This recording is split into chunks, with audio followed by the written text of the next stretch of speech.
What's going on, world? It's your boy at Big Game James _36, and this is a Den Media Group interview. I don't really like to do all the hype stuff, the exclusive stuff. This is just an everyday convo for me. But I have talked more about a couple kids the last few days, few hours. Gotten myself, I guess, into not in trouble, but gotten myself into some things as well in regard to these guys. But one of the things that I always tell people is, regardless of what your beliefs are, the young men need to be able to enjoy the process. I'm going to defend my Mandarin guys.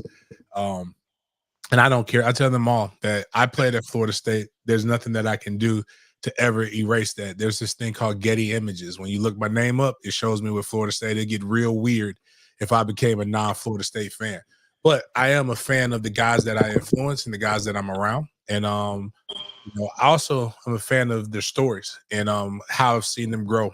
This young man that I'm going to bring up along with my partner Chris Frazier is a kid that I was telling his dad when I first knew that this young man was going to be good. He was just a freshman, but it was a low snap. He picked it up. He kept his focus, and against Ponte Vedra High School, and this kid absolutely knocked him the hell out. Is it on? Knocked him the hell out, and then but he threw the slant to a kid named Shaq, and I was like, damn, I stepped back. I called his one of his coaches then, and I said, hey man, I know you said you wanted him to develop a little bit on JV, but this little bastard just wanted to start a job at Mandarin High School. So just with that throw. And from there, I've seen him grow. I've seen him develop. And it was a great interview that he did with Zach Bluestein. I want to be first and foremost, I think some of you guys did not pass the FCAT in reading comprehension. And I think you're overreacting on some stuff. And I also know context matters. Sometimes tone, inflection, seeing somebody, letting them talk is also a good way to bring things about. And I'm disproof. Some of y'all don't even know why you're mad. You put stuff and you're saying things that you didn't know. You said that he's not that good. Mandarin's offense is just too pass heavy. But did you know that Mandarin High School is actually 50-50 pass to run? Like for every yard that Tramell Jones threw in the passing game, we had an equal amount of rushing yards. Actually, some of the passing yards that we got in Mandarin, Tramell didn't get, because we actually have a perfect quarterback rating that was on that roster. It was our starting running back. He never threw an incompletion. He never threw an interception.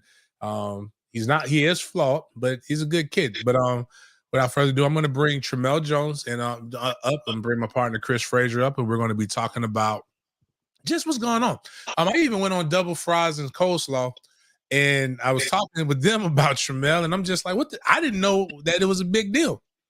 I think it's cool, but there's some questions, there's some things that we're going to clear the air with. We're going to talk about this. And again, I talked to Tramell for about 30 minutes yesterday and said it was actually a really dope, candid interview. I think one of the only flaw, which is one of the best qualities, is that he is very truthful and candid. And people in a world where people say, I want truth, I want real, and then when somebody gives you that, you don't know how to respond to it. And I get 17 to 19-year-olds acting like that. What I don't understand is grown-ass men acting like that and saying things that we don't. Because here's the thing. He's a junior. He won state A 4M, player of the year. That's the largest classification in the state of Florida in the big schools. So we don't play little boy ball down there. Probably should have won a state championship, but if his dumbass running back coach didn't yell at him so much to hand the ball off and probably let him throw the ball a little bit more, he probably would have won a state championship. But people make mistakes. Those are the things right here. But and also, I'm going to go ahead and preface this, guys. We're on the road to trying to get to 10,000 members. Once we get to the different things, if you are a greenie, feel free to fire a question in the chat. If I feel like it's a good question, we will respond to it. If you're on Twitter people, you get to listen, but you don't get to ask questions because you don't follow instructions very well. Just like people in message boards don't really know how to read very well. So go ahead, Miles, if we could bring both Tramell and Chris up here. I'm going to scold Tramell here in a second because he wasn't somewhere where he needed to be at today. We had because for the reason why I'm late, I was at the Mandarin High School parents meeting, trying to figure out how the season was going to go. Clearly, Tramell was not there, but and he has a great opportunity to make people think Florida State's NIL is better than what it is. If he could have just done this video where his pool is at. His pool is he has a very nice pool in his house, but so people can now start the rumors that Florida State is already giving Tramell money so that he can change his mind. But what's going on, man? How you doing? I'm doing good. How about y'all? You hear me? I can hear you, Tramell. You Chris, ready?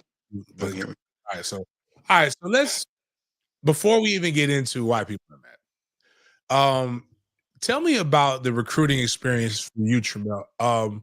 You've been committed to Florida State for almost for over a year, if I remember correctly. Um, how many schools have you actually visited? How many schools have you visited before you made your commitment? Like lead us up to what led to the commitment to Florida State. I mean, it started freshman year. I got 2 offers at the beginning of my freshman year, which was Maryland and Georgia Tech. And then I visited Maryland, Georgia Tech, some other Power 5 schools. But Florida State was always there from the beginning. And that's what I really loved about Coach Norville and Coach Tokars.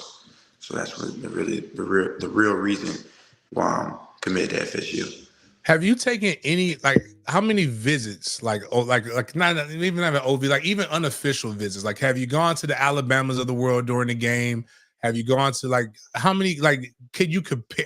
What else could you have compared Florida? Did you compare Florida State to anywhere else before you made that commitment?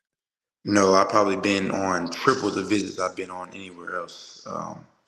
At Florida State, I've probably been to Alabama maybe once or twice. And then Florida State probably 20 times, maybe more throughout my high school career. So, I mean, I've been there. I know the ins and outs and everything about Florida State. So it's a situation where this is as Rob DeLoach, a big fan of the show, a friend of mine talked about with his son Kalen, who's entering the NFL draft. Kalen talked about it's not a 4-year decision, it's a 40-year decision. So you want to make sure you're making the right thing. So again, nothing wrong with getting information to make sure that you've doubled down, that you're good on your decision. So talk about your relationship with Tony Tokarts up to this point, and how good it is, or how you feel about Tony. Our relationship is unbreakable. I mean, he's been here since the beginning. We talk almost every day. Probably talk to him more than I call my dad. So I think that's big. His relationships go way further than anything in life. So that's what I really love about Florida State and how our relationship has built over time. Yeah. Tony Tokarts is really, really, really good guy. Again, great at identifying talent. Tell us about Mike Norvell from your experience. Like, what is Mike Norvell like as a recruit? What is Mike Norvell like? Like you're saying, as in just his personality or anything like that? Yeah. Like, what is his personality? Yeah, like just go into detail with that. Very consistent person. He's always on 10, always. And it's consistent. Every day he goes in the building with the same energy. And that's what I really love about him. Very consistent person. Very upfront and truthful person also, which I really love. That's the kind of person he is, and the person that will coach you to your fullest, and the person that will maximize you. You got a chance to hear a little bit of that on a up close and personal convo. We'll talk about that here in a little bit. So one of the things that they talk about in the business, and Chris, if you have any questions, feel free to interject. They say don't bury the lead. So I remember where I was at Monday practice. We were doing our workouts and we were just going over some stuff. And Tramell said, "Hey man, I'm gonna go down. I got to go check out something. I got to make sure that I'm sure of what it is that I'm doing." So how did the University of Florida thing even come about? Like, what is some of the things what are some of the things that transpired to get you to take that visit? I really just went with my SFE teammates and one of the people that works for SFE. I think it was to practice, and then Florida told me they wanted me to come back and just see the facilities and everything a little bit deeper into the program. So I came back and just checked it out and see what it was about. So For those who don't know, SFE is South Florida Express, one of the top 7-on-7 programs in the nation. Really good. He obviously Tramell has taken him to the next level. He's also got one of his teammates, Jamie French, that plays for them as well. So you go down there, you chop it up. They ask you to come down. What was that visit? What all did they show you? What did they talk to you about on that visit? Just talking to me about everything about the program. Coach Napier and Coach O'Hare, great coaches. Good at developing Graham Mertz. I know they have DJ Lagway now, trying to develop him. And I think it was just a great program overall. They showed me a lot, and it was a good visit.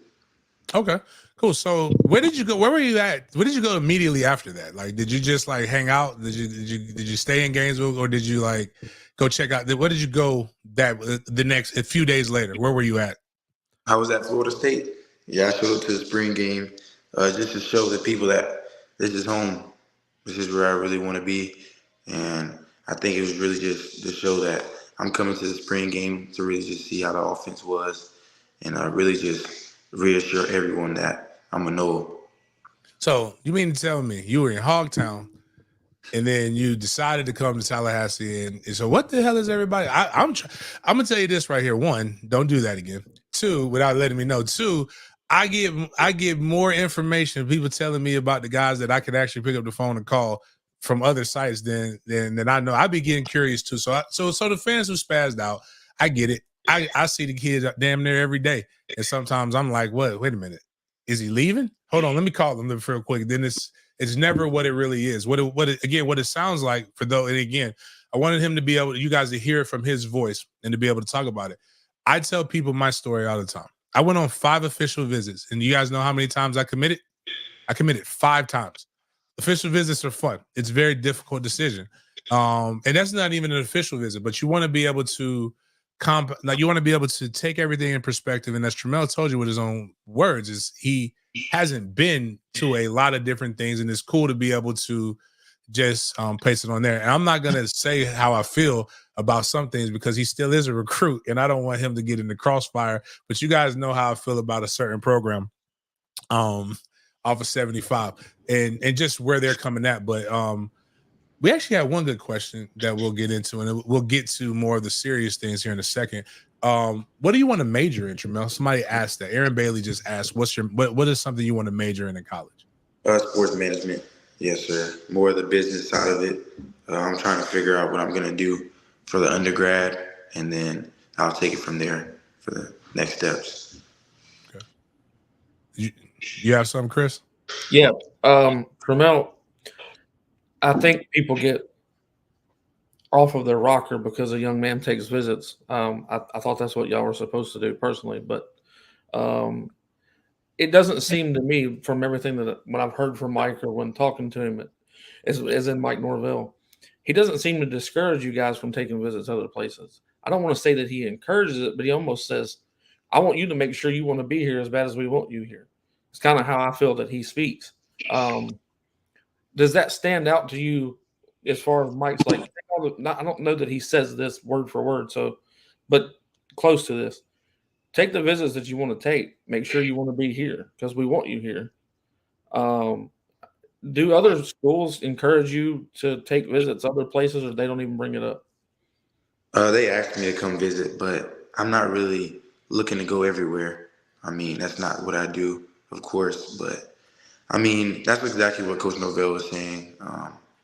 I mean, he wanted me to see, is this where I wanted to be? And he said he wanted me. So I think that really shows how true he is to me. What do you feel is your deepest connection with Mike and maybe Florida State? We won't even say Mike.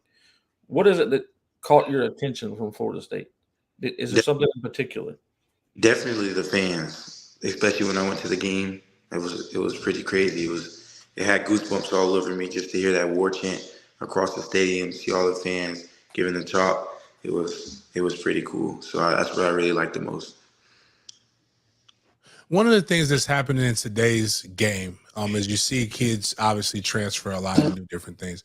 Loyalty is obviously something that you spoke about in that Zach Bluestein article as well, interview as well. From what I've understood, I don't think we've ever heard about you visiting other high schools or things like that. What is it like to what does loyalty mean to Tramell Jones? I think it means a lot. I mean, anything you do, anything, any aspect of your life, and I think loyalty comes with consistency also. When you're consistent, it builds with the loyalty. So I think, of course, in the high school level, any other high schools reach out. Of course, I'm going to stay with my coaches just because I've been with them for a long time. The relationship we've built for this long time. So of course, I'm going to stay loyal to coaches like that have started from the bottom and then went all the way up. Got another great question here. It's not a greenie, so Gianni, you need to change that. But it's good questions deserve to get asked. What is Tramell going to work on to bring his high school team a state championship, and what will he work on before enrolling at Florida State? I would say just being more of a leader, being a more vocal leader, of course. Being able to move my feet a little bit more, I think that would add a different element to my game. And before Florida State, just getting bigger, faster, stronger, because I know it's a different speed at the college level. So I think I'll be able to be a better quarterback and a better leader, a better player, a better teammate at the next level. You again going back to the visit. Again, not going to harp on those things, but one thing that stood out that I don't think a lot of people probably even paid attention to because they've never had to compete for anything in their life. Florida signed a major prospect last year. I don't know if you've heard of this young man by the name of DJ Lagway. Even keeping that up in mind, like why, like, were you not worried about competition? Is it like a competition or anything like that? No, I compete everywhere I go. I feel like I just have a chip on my shoulder. I always compete anywhere I go, any place, any aspect of life. I'm always competing, so that really doesn't matter who he was or where he was ranked. It doesn't matter to me. I'm always going to compete, try my hardest, and do my best. Oh, fair. So again, just going down to different things that people may mention. Sometimes when people decommit, they always say it's a fair competition. They obviously have another Florida State in their own right has a very good young man that has that's in the 2024 class that you would be going toe to toe with Luke Cromenhawk as well. I'm a guy who I've told a lot of people before. You have a similar trajectory in how you're performing. Florida State offered you early. They offered Luke early. Luke, well, we got to get you a state championship. But Luke went to the state championship game his junior year, went to Elite 11, and you right now have you performed at Elite 11. Actually, let's talk about that because your offseason has been active as well. What is Elite? What was it like going to Elite 11 and competing against some of the best? And when you got the call that you wanted, like what went through your mind? I mean, I was pretty ecstatic just being able to go against the top quarterbacks in Oxford, Tennessee area, pretty much all over the country. There were quarterbacks everywhere, all over the country that committed to different Power 5 schools. Just came out there, executed, stayed consistent. And then when I got the invite, I was just really thankful for God for getting me there and my dad. So I was just like, wow, I'm going to be a part of Elite 11 with all the other great quarterbacks that went through there. And a lot of people are saying that they definitely, well, they're betting on everything. You better not do that stuff because you're an athlete. Don't do anything bad. But like they're saying you are one of the favorites going into Elite 11 as well. So I just want the fan base to understand what things are going. But speaking of that, going back to your preparation and the type of quarterback you are, I've spoken on it, but I want them to hear it from your words. Mandarin's offense, how is that dictated? Like, again, 50-50 pass to run. Who kind of controls the offense? Talk about that a little bit in the preparation that goes into that. Whoever's hot, if the receivers are able to get yak, if they're off, we're going to pass the ball until they can't stop it. Of course, we had a lot of games this season where it was raining, so our running backs really carried the load for us this year, and that was a big part of our game this year. And then our coach, he used to be offensive lineman at Marshall, so he knows a lot about the run game, a lot about offensive line. So it gave our running backs a good opportunity to showcase their talent. So it was really a run first team this year for sure. So let's talk about. I'm going to go more in detail because I'm not going to break. Actually, it doesn't matter. People can't stop it anyway. But I'm going to say something, and I want you to tell the people what happens when you walk up to the line with this play. Mm-hmm. Excuse me. Let's go pro Hawaii. Easy. Is that before? Is that a run or a pass? Both RPO, run pass option. Probably about 90% of our offense probably has pro or con in it. Yep. So you walked up to the line and it's a run pass option. What does a run pass option mean? You either have the option to give it, or you can pass, or you can option off the DN depending on what they're giving you on the defense. So who controls who dictates that? Me. After they give me the play, I can check it, I can switch it. Pretty much, if I see anything on the field, then that's the decision I'm making on the field. So over 6,000 yards of total offense in a state championship run that was on one of the most historic runs where I think it was the most miles traveled in a state championship run in Florida history. You dictated every aspect of that. Yes. With a smart ass head coach. I'm going to give my guy Herb his props. And yes, Andre, the running back coach does absolutely nothing besides yell at him to hand the ball off the 20 or tell his guys to run where they ain't. I'm never going to take credit for anything.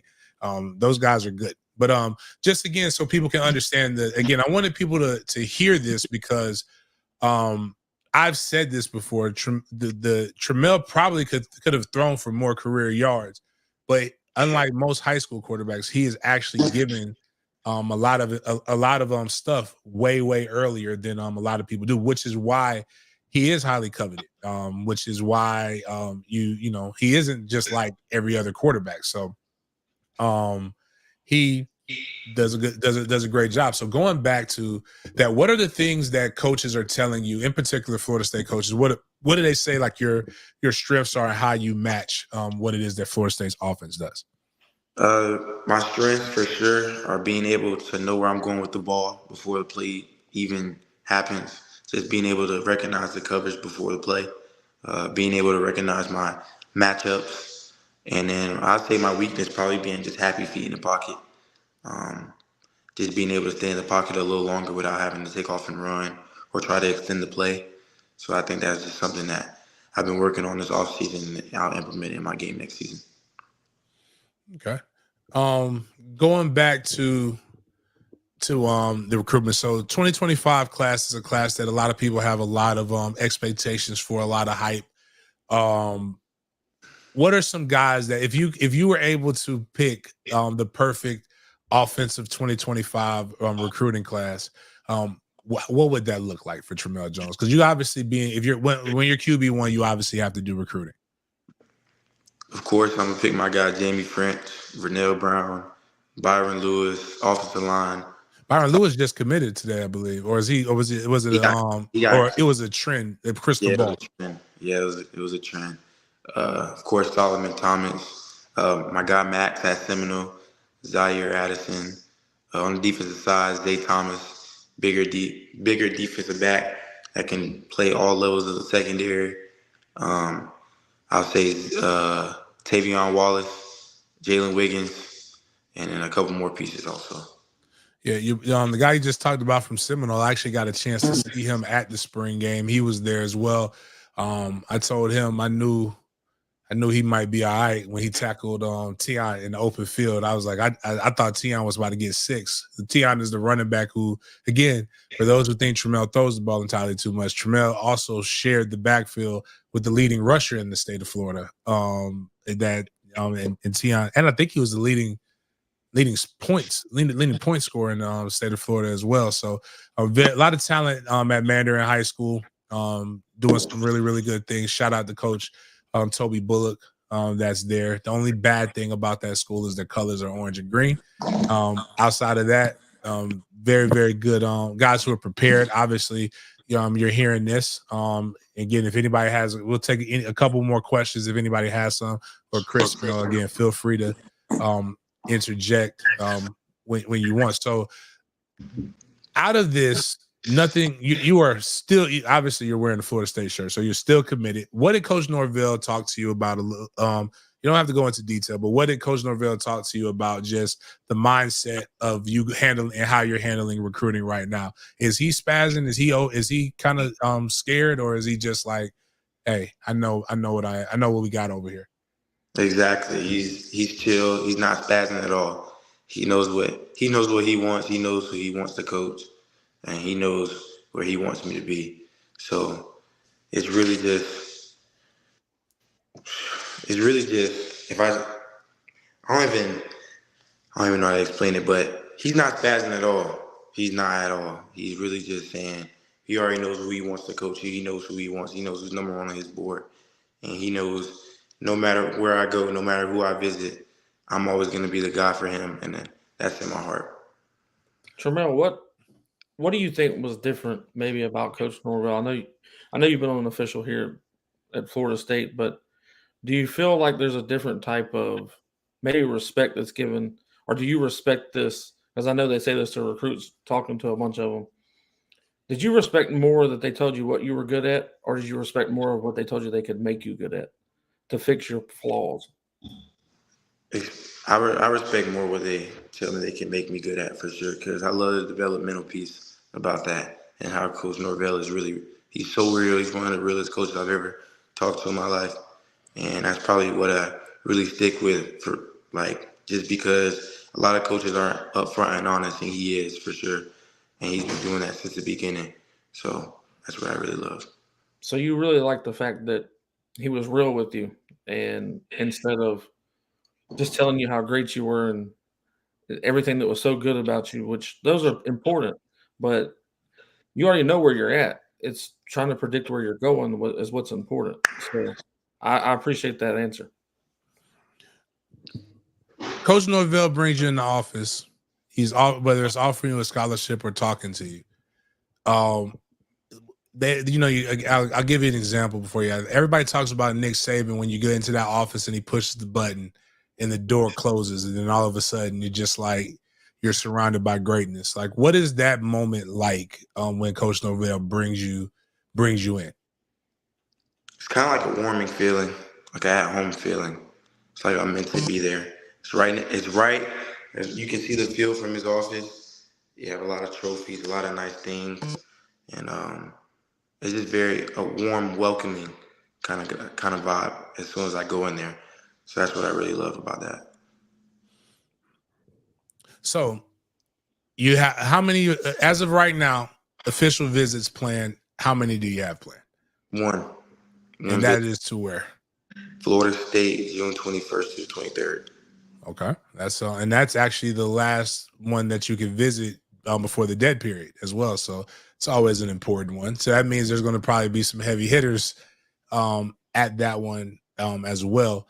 Trying to think if there's. I mean, we kind of touched the base. I think. Oh, Eric has a great question. He's like, as we all know, football, you have to be a little unhinged. But what excites you as a football player? I hope hitting people doesn't excite you, because that's the opposite of what we want you to do. The roar of the crowd, the possibility of big plays, or just competing. Competing overall. Little did you know, before I got to high school, I played everything. I played defense, linebacker, safety. So I like to hit a little bit. I'm worried about that. Let's not do that. I don't care. Let's not do let's not hit people. Like, again, just like I told you, I don't really want you running. That's why we have running backs. Running backs run, quarterbacks throw. Make sure you do that as well. Going back to the competition, again, you play for South Florida Express, which is, again, one of the better 7-on-7 teams, but there's a little bit of talent at Mandarin High School. What is it like going out, having a Jamie, and I think what is it like seeing Jamie French there, and then even last year having AJ, John, who are both at Penn State. This year we got Brody Jennings. A lot of people should recognize that last name, his father. If you're a real FSU fan, everybody knows who Monster is. You got Drake on the other side. We have a young man, Brian Harris, coming up as D tackle. A lot of talent on that roster. What is it like being one of the better players? I'm competing against the best players every day in practice. I feel like practice is making it easier for the game for sure. Just going against the best D line and the best secondary in the state. So I mean, when I get to the game, it's smooth sailing. The game is very slow. So I mean, just being able to lead those guys, um, top caliber guys, I think it's a big thing, especially leading them to a state championship that we're going to be able to win next year. So I think that's pretty big. Somebody wants to hear your thought, hear what you believe my thoughts on 707 is. I feel like your thoughts on 707 are just building your brand.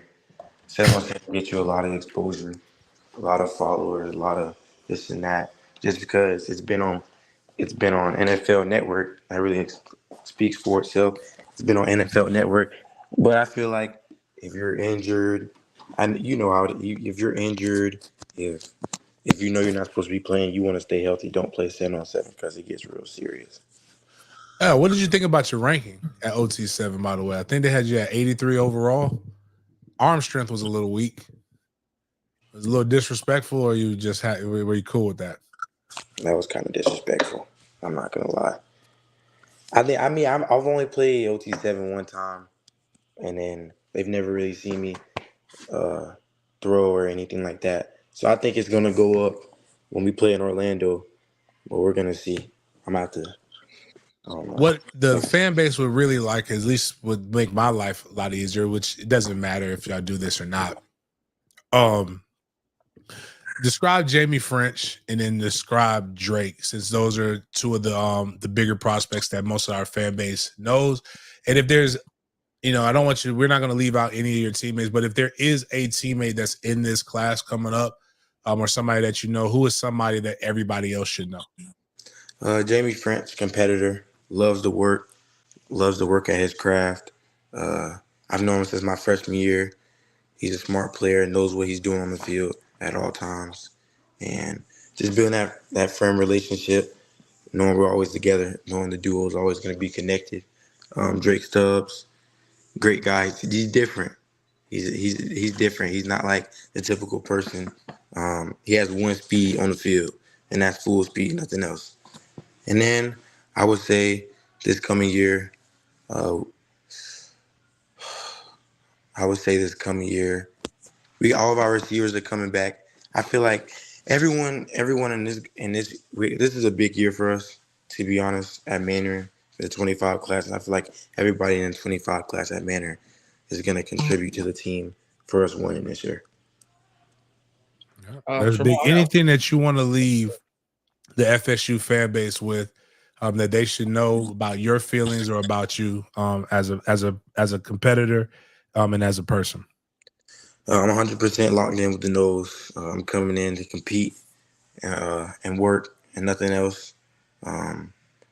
Coach Norvell and Coach Tokars are great guys, great people, great coaches that can develop you on and off the field, and I have a great relationship with those guys. We're coming big or go home with a 25 class, and I can't wait to keep building it. All right. Got anything else, Chris? Just one. You said earlier that you wanted to work on being a bigger vocal leader. Where does that come from? Is that you wanting to be a bigger vocal leader, or are people pushing you to do that? It don't have to do. Me. I feel like just not being a vocal leader, but knowing how everybody deals with being dealt with. A lot of people don't like to be yelled at. They don't react well to that. A lot of people like to be pumped up, hyped up. And I think knowing the difference, knowing the fine line of how people react to things like that, that's the level I'm trying to get to with my teammates, and knowing who they are and what's deep inside of them. This is another good question. I like this one, because when you get old, especially in college, again, that brotherhood, we always pick on our coaches. Like, everybody has a coach story or things like that. But Aaron Bailey asked, who's the funniest person on your team, and who does the best coaches impersonations? There's this guy named DJ on our team, and Coach Watt, which is our safeties coach, he's always yelling this guy's named Kivo, and he does the perfect impersonations when our coach be yelling to run down on kickoff, and it's the funniest thing ever. Oh, again, and now everybody wants to ask good ass questions, man. This boy got a curfew, man. He got a bedtime. He got to get up for school in the morning, man. J Trav, what are your thoughts on what was your first impressions on J Trav when you met him? And also, what are your, you know what? And going into that, we'll end this. Everybody has an opinion about Florida State spring game. What is your impressions of J Trav? Because everybody loves J Trav. And then secondly, what was your impressions of Florida State spring game? J Trap, very down to earth dude, very honest dude. Told me everything I needed to know about the Florida State program and Coach Tokars and Coach Norvell. So I think that was really a great thing for us to interact. Got to hang out with him a little bit, which I really think is good. In the spring game, love DJ love DJ in the setting, the way he just throws the ball around, the way they're implementing him, the way they're setting his strengths in the play calling. I think Trevor really stepped up just because Luke and Brock went down during the spring practices. So I really love the way they handled Trevor stepping up, calling the plays to his strengths, of course, and then them coaching him up to be able to be prepared for that spring game.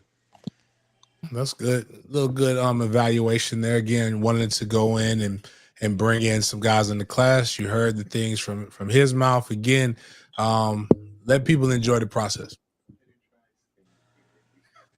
Yeah, I don't want him to say his last. Actually, you know, yes. Actually, yes. We well, no, I think he was accidentally because DJ has the same name as another guy, DJ. But take your shot. Pronounce his last name. Say his last name. Say DJ Hughes' last name. I think it's like Uangale. Actually, yeah, that's wow. That's way damn. That's way better than I've ever said. I've called him ukulele or all the other stuff. It's better than my grandmother. My grandmother gave me a breakdown of Florida State spring game. I wish I had a camera in my car when we were driving over. She said she just called him the pineapple. Wow.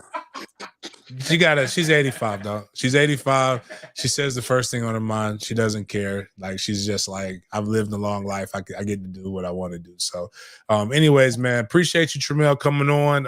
Again, we have new rules. You cannot, if you can't when you get to Florida State, you will never do an interview without Derek Satterfield there. So shout out to Derek Satterfield. I'm giving right now, Florida Mandarin High School, we are about to be like a goddamn true college. Like, you will see our strength and conditioning coach before you go see somebody else. You got interviews got to be approved unless it's an impromptu one and they walking out of the tunnel. All of that stuff right there, man. Yeah, we are. But that's where the talent is. But again, it's nothing wrong with it. Again, what I want our fan base to do is be educated. That's why I went on Double Fries, big podcasts and things like that. That's why I like what Tramell did on 247. But if you would actually, my bad, take him on because I'm about to start cussing. I don't want to get him in trouble. Appreciate you, Tramell. Good night, man. I'll see you tomorrow. If you fucking listen to the podcast with the people who actually know everybody, you would just learn to enjoy the other interviews and the other interview brand styles. I read Zach's thing. I think it was great. I also got the context. I got the perspective. There was absolutely nothing wrong with that interview and no reason for anybody to be able to spaz out. The only thing he did is he talked too much, and it was from a place of good. And you guys just scared, not scared, but you actually know that would be like, again, Tramell he's in the background, but you're scaring the hoes is what my friends would say. Like, guys got to chill out. Stop being weird. Stop being weird, dog. Like, that's what it really comes down to. Don't be weird. What I am going to do is so that you guys can start hearing from the horse's mouth. We have a ton. I think somebody just put on from Twitter. This generation got brains. We have a ton of very well spoken, very intelligent young men coming out of Mandarin. So what we'll probably start doing so that you guys can learn how to act and get to know people is we'll start having those guys come on a little bit more so that you can understand where they're coming from and all those different things. And in closing, I will say this. Sporadics is about to be up, and we're going to probably talk about a lot of stuff in the portal, and there's going to be a lot of other opportunities for you guys to get really, really weird about people leaving and doing other stuff. So, if you can, please share this. Please like this. People need to hear his voice, where he came from. Drop it in the message boards, drop it in other different places. Don't let people just write articles about it. Let them hear actually what was said and don't summarize it, because context is everything. As I joked yesterday, as my guy Big No always says, even though it's coming from a trolling perspective, for context, here's what happened with everything. And you see a great young man. You just heard about how the offense works, so now you know how it works. You don't have to assume, because as the old heads used to tell me, anytime you assume, all you're going to do is make an ass out of you and me. So see you guys on Sporadics. Appreciate you, Chris. I'm about to push that link.